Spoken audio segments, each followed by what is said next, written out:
Round of applause for our sign language interpreter. Roxy, fight number 2. He is the managing editor of Fandom. He's a writer for Fandom.com, and he knows a lot about a lot of cool stuff. Eric Goldman!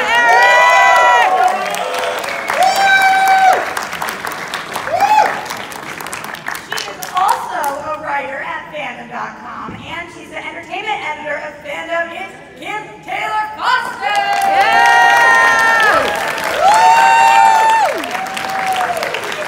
Okay, this next question, it takes me back. Please, by the way, can we have some applause if you were alive in the 1980s? Woo! All right, 1980s represent.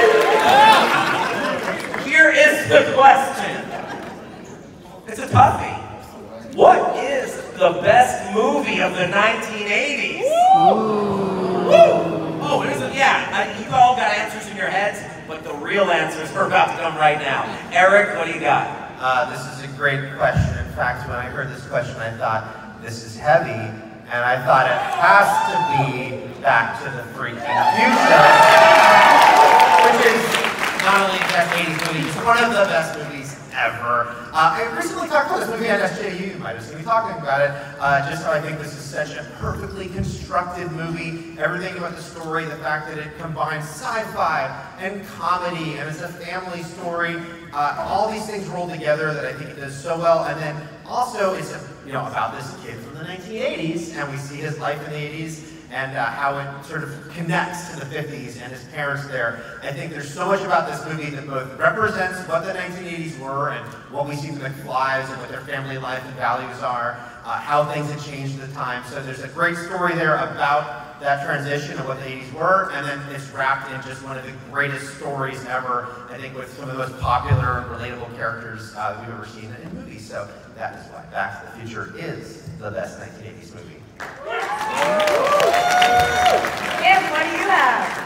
Well, it's a great film. It's a favourite of a lot of people, but it is not The Breakfast Club.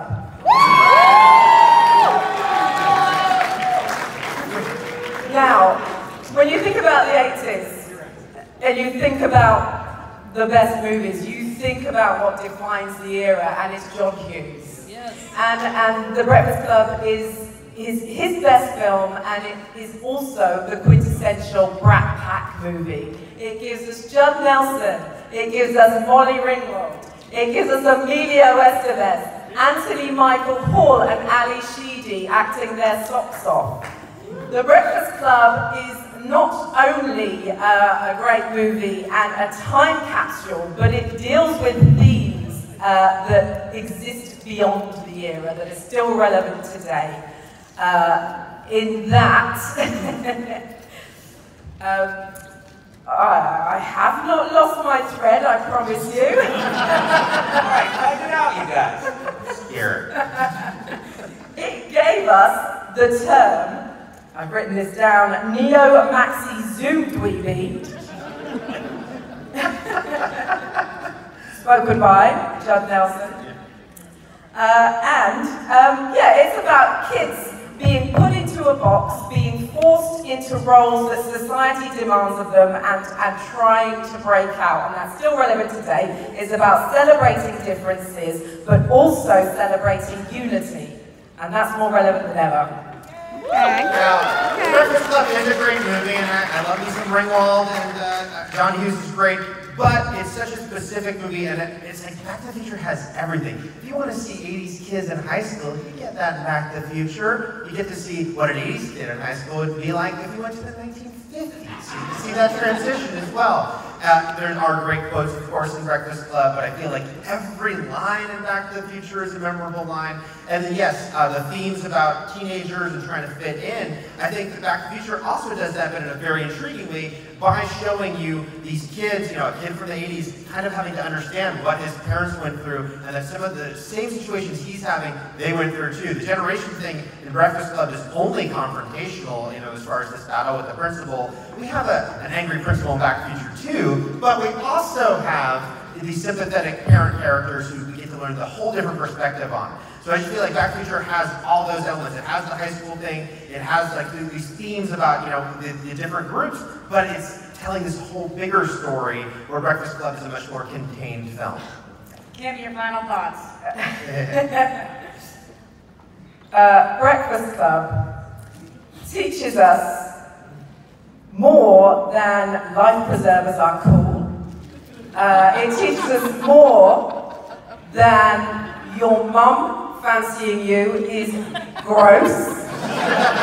That's about all we learned from Back to the Future. I love Back to the Future. It's one of my favourite movies, but it is not the best film of the 80s.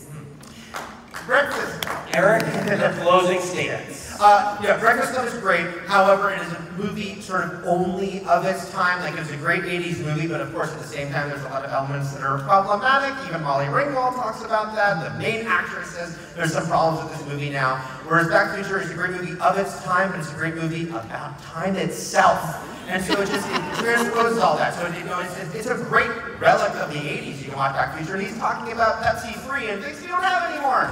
But it's also a movie that, you know, so many people, like, I think when people watch Breakfast Club, they can only sort of be like, oh, that's what it was like in the 80s. Or Back to the Future, you can watch it and completely get immersed into this time travel story that shows you the juxtaposition. It doesn't matter if you were born 5 years ago, or 15 years ago, or 50 years ago, you can still completely connect to this sort of amazing story being told. And that's why Back to the Future is the best movie of the 80s, and just maybe ever. All right, let's hear it for both of them, you guys. What a flashback to a simpler time, the 1980s. Roxy, let them know how to vote. All right, guys, if you're going for Eric, we're going to see some red, and if you want Kim, let's do some white. Red for Eric, white for Kim. How do you think? It's looking like we're going back to the future!